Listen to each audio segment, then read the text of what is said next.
Shalom, saudara yang dikasihi Tuhan, bertemu kembali di dalam renungan Bina Iman GKI Klase Solo. Sebelum mendengar firman Tuhan, mari kita berdoa. Bapa di surga, kami bersyukur untuk saat ini Tuhan terus menyertai dan memelihara hidup kami. Kau tidak pernah meninggalkan kami dan terus memperlengkapi kehidupan kami. Saat ini Tuhan, kami akan mendengar sabda-Mu. Kami mohon pertolongan Roh Kudus agar membantu kami, menolong kami sehingga kami dapat memahami firman ini dengan baik. Terlebih dari itu, kami boleh melakukan firman itu di dalam kehidupan sehari-hari. Di dalam Tuhan Yesus kami berdoa. Amin. Saudara dikasihi Tuhan, firman Tuhan pada hari ini sesuai dengan bacaan leksionari dari Yohanes 7 ayat 37 sampai 39. Injil Yohanes pasal 7 ayat 37 sampai 39, demikian firman Tuhan. Pada hari itu, yaitu pada puncak perayaan itu, Yesus berdiri dan berseru, "Siapa yang haus, baiklah ia datang kepadaku dan minum. Siapa yang percaya kepadaku, seperti yang dikatakan oleh kitab suci, dari dalam hatinya akan mengalir sungai-sungai air hidup." Yang dimaksudkannya ialah roh yang akan diterima oleh mereka yang percaya kepadanya. Sebab roh itu belum datang karena Yesus belum dimuliakan. Amin. Demikian bacaan firman pada pagi hari ini. Saudara dikasihi Tuhan, undangan Tuhan Yesus kepada banyak orang yang terjadi pada saat itu sebenarnya sebuah anugerah yang luar biasa. Karena pada saat itu baru merayakan hari pondok daun yang berlangsung biasanya selama 7 hari.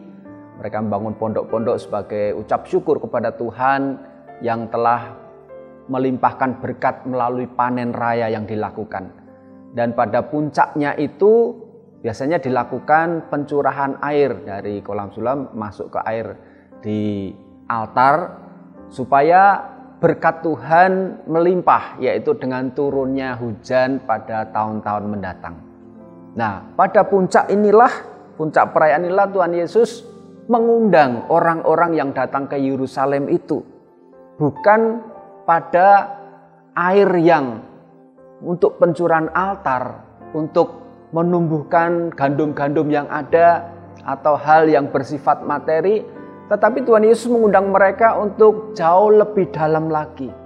Mengundang mereka untuk menerima air hidup. Sehingga dikatakan, siapa yang haus, baiklah ia datang kepadaku dan minum. Kenapa Tuhan Yesus menawarkan hal itu? Karena Tuhan Yesus tahu bahwa orang-orang Yahudi pada saat itu mereka sebenarnya bukan kekurangan secara fisik, tetapi dari sisi rohani mereka butuh sesuatu yang bisa melegakan hidupnya. Kalau sekarang mungkin kita banyak persoalan, kita menghadapi hal yang bertubi-tubi penderitaan, tekanan hidup, persoalan-persoalan yang menghimpit kita, sehingga butuh kesegaran, butuh minum supaya menjadi fresh.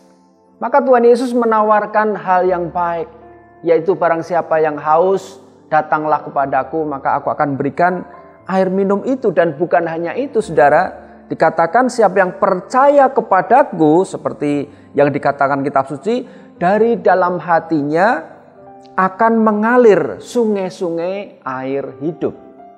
Artinya bahwa orang yang datang kepada Tuhan Yesus yang mungkin dengan keletihan hati, dengan persoalan hidupnya, menghadapi segala hal yang membuat mereka tertekan, tetapi waktu mereka datang kepada Tuhan Yesus, maka Tuhan Yesus menyediakan air hidup. Dan bukan hanya itu, mereka yang percaya kepada Tuhan Yesus akan menjadi sumber air hidup. Bahkan tadi dikatakan mengalir sungai-sungai air hidup, berarti yang kalau sungai itu sudah lebih luas lagi, lebih besar lagi. Sungai-sungai air hidup. Maksudnya apa? Maksudnya adalah bahwa orang yang percaya kepada Tuhan Yesus, maka hatinya akan dipenuhi oleh damai sejahtera Allah. Sehingga pada saat dia menghadapi kesulitan, saat dia harus menghadapi himpitan, penderitaan dan sebagainya, dia akan mampu menghadapinya karena suplai air hidup dalam kehidupannya itu tercurah begitu banyak. Bahkan dia menjadi sumber air hidup juga membawa berkat bagi banyak orang.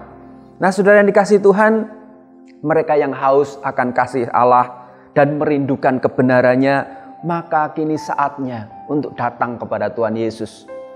Menerima berkat dari Tuhan, percaya kepada Tuhan Yesus. Karena Tuhan akan mencurahkan Roh Kudus akan ada di dalam hatinya.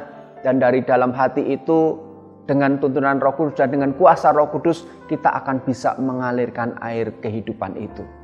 Sehingga kita tetap hidup di dalam terang firman Tuhan, menjadi berkat bagi banyak orang.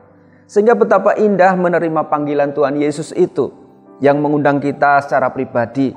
Dan Dia akan memanggil kita supaya kita menerima kasih-Nya, menerima penghiburannya, dan juga Dia memberikan pengampunan atas dosa kita. Sehingga pada saat menghadapi persoalan pun Tuhan berikan jalan keluar. Dan air itu akan terus memancar pada saat kita percaya kepada Kristus. Jadikan sumber air hidup itu sebagai kekuatan kita untuk terus melangkah, menjalani kehidupan ini, sehingga kita tidak mengalami kekeringan rohani.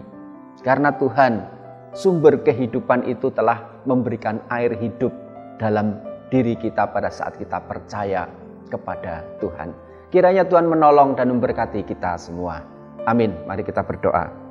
Kami bersyukur ya Tuhan karena undangan Tuhan Yesus untuk memberikan air hidup dalam kehidupan kami, yaitu Roh Kudus yang ada dalam hati orang-orang percaya.